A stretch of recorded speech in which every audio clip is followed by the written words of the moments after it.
Hi guys, welcome to Junior Golf Guys and our parent education video series. Today we're on to series 1, episode 4. My name's Tom, I'm here again with Phil, and today we're going to be addressing the question, why isn't my child improving? And this is quite an interesting one because I think only naturally as a parent, it's nice to see your child improve and get better week on week, but unfortunately this isn't always the case. So there's quite a lot we can get into here, Phil.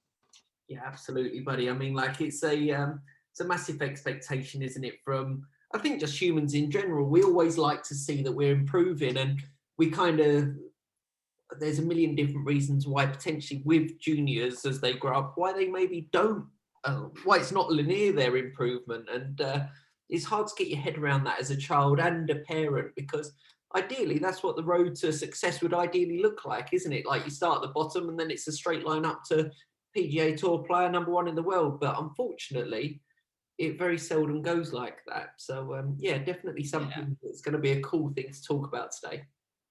Absolutely. And just straight off the bat here, one reason why a particular child might not be improving all the time, well, golf's very hard. And, if we have a look at the amount of variability that can occur on a daily basis, if you're playing golf and it might be really sunny, really nice conditions, or the ground is really dry, then the next day you play, it could be windy, it could be rainy.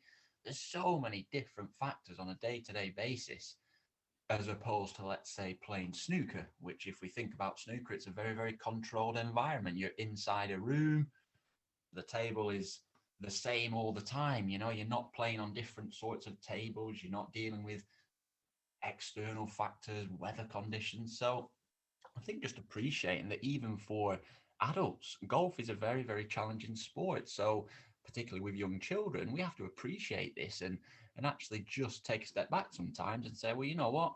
That was actually really challenging conditions today, and maybe that's why you've not done so great. It's not really as easy as other controlled sports, I think, Phil.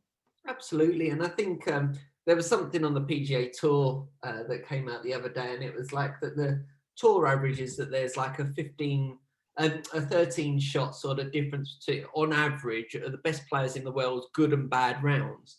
And I think that Tiger Woods had the best record ever back in 2001, I think it was, where it was a 13 shot difference. No, 11 shot difference, sorry.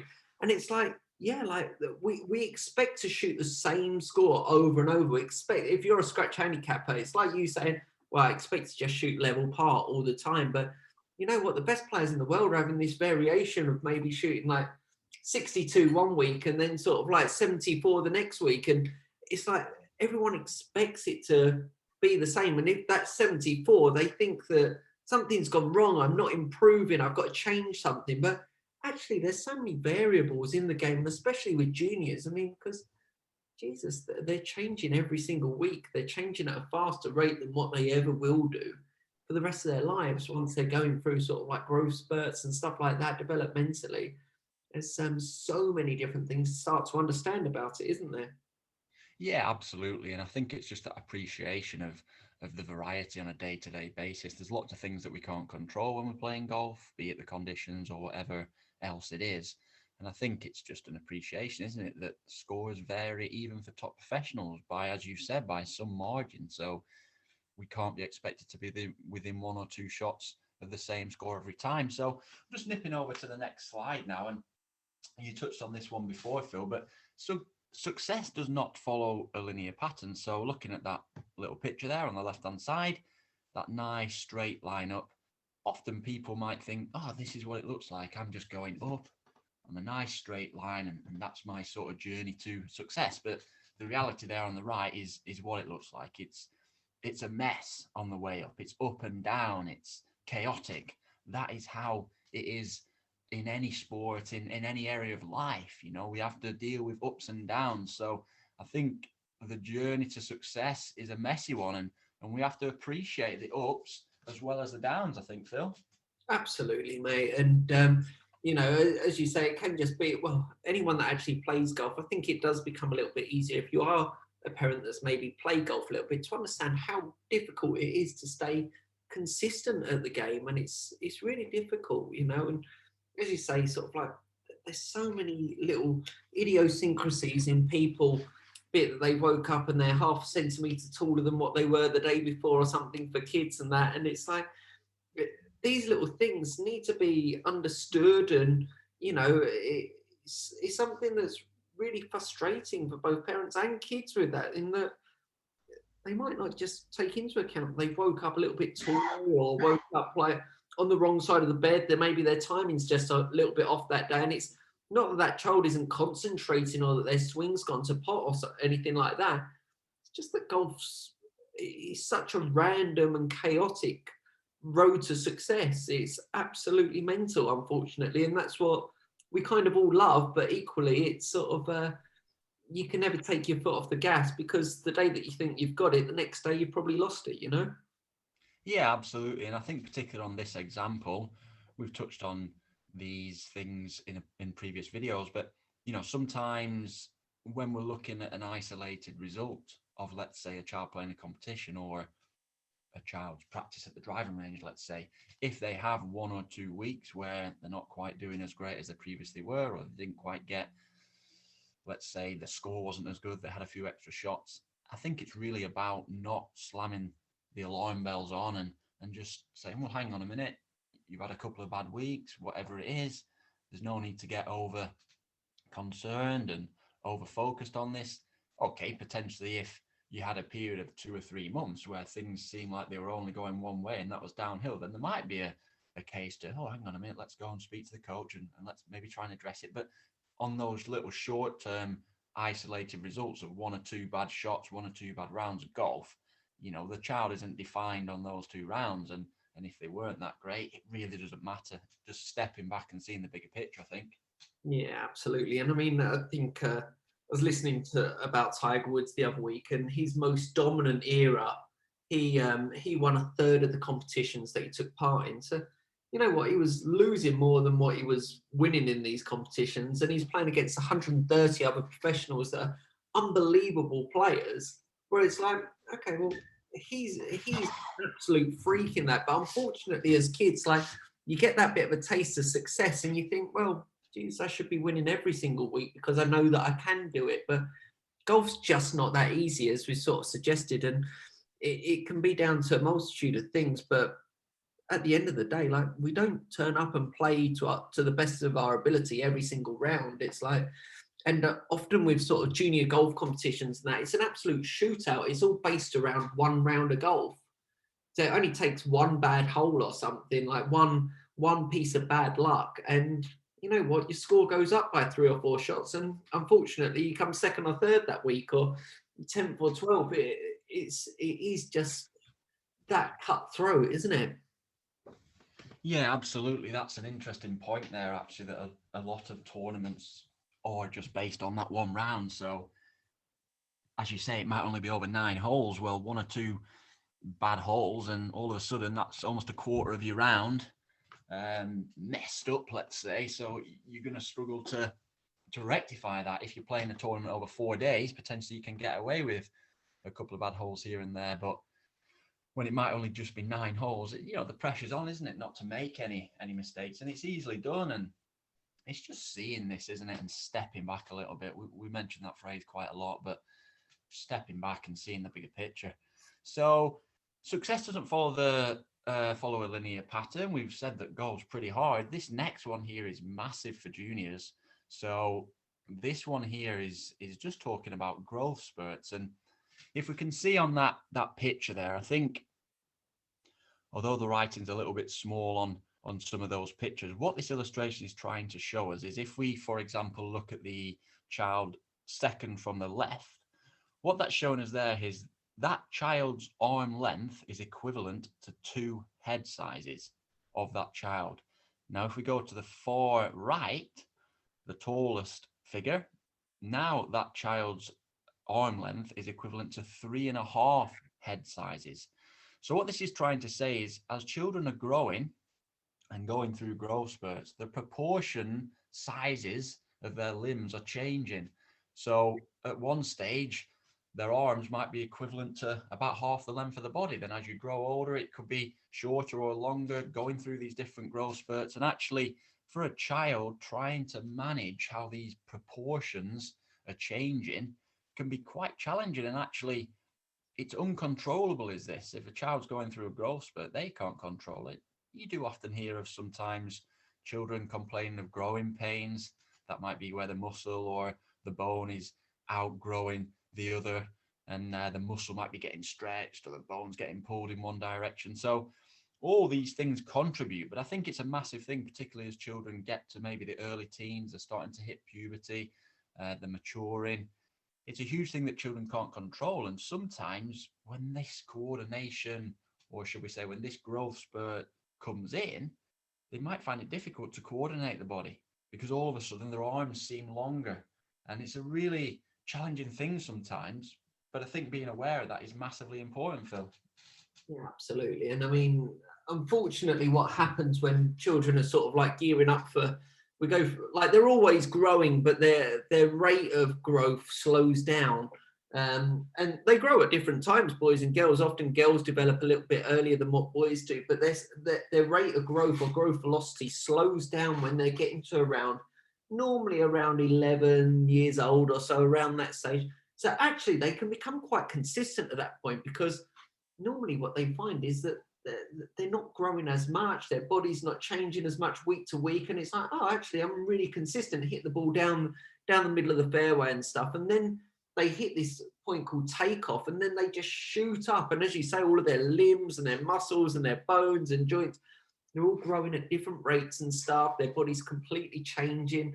And then they start to hit the ball another 50 yards as well, and it's like, oh, Jesus, well, that one that was maybe hitting the fairway before is now 20 yards in the rough, and I'm not hitting as many fairways, and it's a completely different game. And it's like, Jesus, it's not that they've gone backwards or anything like that. They're figuring out sort of how to calibrate this whole new game that they're learning. And yeah, I mean, like, it's to be expected. That's why sort of like picking junior golf teams and that from like the age of 10 is just, it's almost ridiculous, because you don't know how that child's going to grow, how they're going to adapt to new skills, how their mindset's going to be. If they think that they was really good at 11 years old, sort of thing, do they then just feel like, oh, well, I don't need to practice that hard because I'm just good at this game? And then their mate that catches up with them, who's grown 4 centimeters bigger than them that year and now smashes it 50 yards past them, they're a bit like, oh, well, maybe I'm not any good at golf anymore. Maybe I should give up, sort of thing. There's a lot of psychological and physiological factors that all come into this. Yeah, absolutely. And I think the obvious example of something like this is often in rugby, where you might have a kid who's way bigger, way stronger. He's running past everyone, scoring all the tries. But, you know, the reality of that is it's only because that particular child is bigger and stronger. Of course, he's going to knock over the smaller children. So I think particularly when a child is around the age of 9, 10, 11, 12, we've got to be patient sometimes and just allow nature to take its course. And if a particular child hasn't quite hit that growth spurt and they may be struggling with distance, we don't need to over obsess over that, because we need nature to happen first before we try and get some unreasonable gains, let's say, trying to get a child to hit the ball further when they haven't even grown into their own body yet. So, you know, from a coach's point of view, I think there's patience involved here. And then also from the parent's point of view, just being patient and allowing the child to grow into their own body before, as we mentioned before, comparing them to other children or getting overly worried about certain areas of the game. Yeah, absolutely. And I think that image there sort of sums it up beautifully. It's just like, kids are growing so much. It's so much easier for adults to actually be consistent because we've stopped growing. It's one less factor to worry about. And, you know, like you might go through these peaks and troughs as a result. Like, it might be that little bit of a trough when they're going through that growth spurt because they don't have full control, say, over their limbs, or that their arms have got a lot longer than what they was used to. But then the next stage of it is that they start to understand that now they've got a little bit of power and they can hit that ball a little bit further. And then it makes it look like they can, like that their golf's just going to go to a whole new level, sort of thing. So it is peaks and troughs and riding the wave and trying to be there as a parent to put your arm around their shoulder and be like, it's all right, we're going to come out the other end of this, and you're going to see that actually there's been some really cool stuff that's gone on over the last couple of months that maybe it's hard to see when you're actually in that moment right there and then, but then when you take a step back and 2 months down the line, they've grown by 4 or 5 inches, they're much bigger, much stronger, able to hit the ball 50 yards further. It's like, oh, okay, well, this is a whole new game for me to start to try and almost learn again, really, or to try and calibrate how to play this game again with this new added power that I've got. Absolutely. And it's, as we said, there's lots of things going on that are out of a child's control. The journey is not a straight line. It's very messy. And there's all these things to consider. Just skipping over to the next slide now. And actually, the performance plateau can result directly in or as a result of a growth spurt. So if a player reaches a stage where all of a sudden the scores aren't quite going in the same direction and the scores are leveling off, maybe a couple of higher scores, we will call this a performance plateau. And I think what we'd like to get across here is actually, okay, we're going to focus now on the development. We're not going to worry too much about the short-term success of these weekly scores. Let's step back, see the whole picture. Why is this plateau happening? Well, it could be a growth spurt. It could just be that the child just had a few bad weeks. Actually, okay, let's look at this plateau and try and make a plan to how we can get through this plateau rather than getting the alarm bells going and then everyone starts worrying, what on earth's going on? So long-term development over short-term success any day of the week, Phil. Absolutely. And look, we all just reach our limits sometimes as well of how good we are at golf. Like, I was quite a good golfer and got down to sort of scratch, but I didn't get any further than that. And there was lots of people that I played with that never got better than 21 handicap because that was just how good they are as well. And I think it's quite easy in the early days to keep coming down in your handicap and in your scores and that because you're growing and getting bigger and the course gets that little bit shorter and shorter and shorter until at some point we do actually reach this plateau, as you're sort of saying. You know what, that's just kind of as low as we can sort of go without changing something, being that you do change and you get a little bit bigger and you can start to reach greens, or you start to just get a little bit better around the greens and chipping and putting and stuff. And it's not linear, as we sort of said. It can just be sometimes that you reach as low as you can sort of go and nothing's going to change until the next thing sort of develops, or it just doesn't develop at all. And actually you are sort of just a pretty good 21 handicapper, or I am just a good scratch handicapper, Yeah, absolutely. And this next one is quite an important one that we never, you never really think about this one, but this is an important one in terms of the cognitive development versus the motor development. So what does that mean? Well, cognitive development is talking about the brain. How quick is that brain developing? Motor development, we're talking about, well, how well can you move your body in space, or how well can you kick a football? And actually, when we are trying to develop our motor development, we've got to be aware that the brain's got to be up to date as well. So sometimes for young children, we might be getting a little confused, or we might be questioning, I wonder why they can't develop this motor skill. It might just be a case of the brain isn't quite developed enough to take on the information. So children develop physically at different rates. That's obvious for us to see, children getting bigger and stronger, but also children's brains are developing at different rates as well. So that's often harder for us to see, but we just have to appreciate that if a child is struggling with something, it may just be that cognitively they're a little bit behind another kid in the class or whatever it is. So we have to be patient to allow the brain to develop before being obsessed just about the motor development as well. Yeah, this is just another one of them sort of like little curveballs in there. Like everyone just thinks that sort of like, well, as biologically you grow, well, so we're like cognitively, like it just happens like that. But it doesn't. There's so many different factors in this equation, and that sort of motor development, you've got these sensitive periods as well that parents might not be aware of, where actually they have almost accelerated learning periods or windows of opportunity where they might be able to actually learn some motor skills at like an accelerated rate as well. Some of the studies have sort of suggested, and it's and then you've got this thing called neural pruning that starts to happen where cognitively, like, children start to sort of like use or lose these movements that they've actually started to create as well, where your brain's trying to become more efficient and make your motor patterns more efficient in that. So it's so hard to sort of be aware of all of these things, but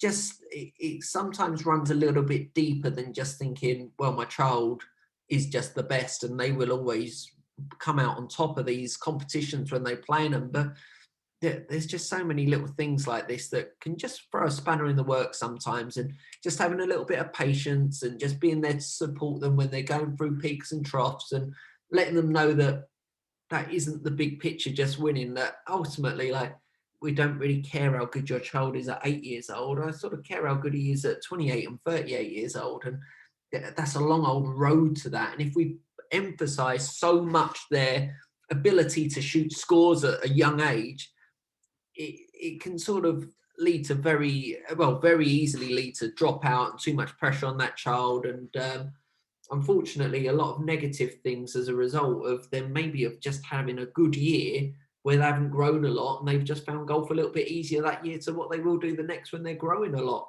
or developing a lot cognitively. Yeah, absolutely. And I think, as always, it is just a case of seeing the big picture of actually, okay, how well is my child performing now?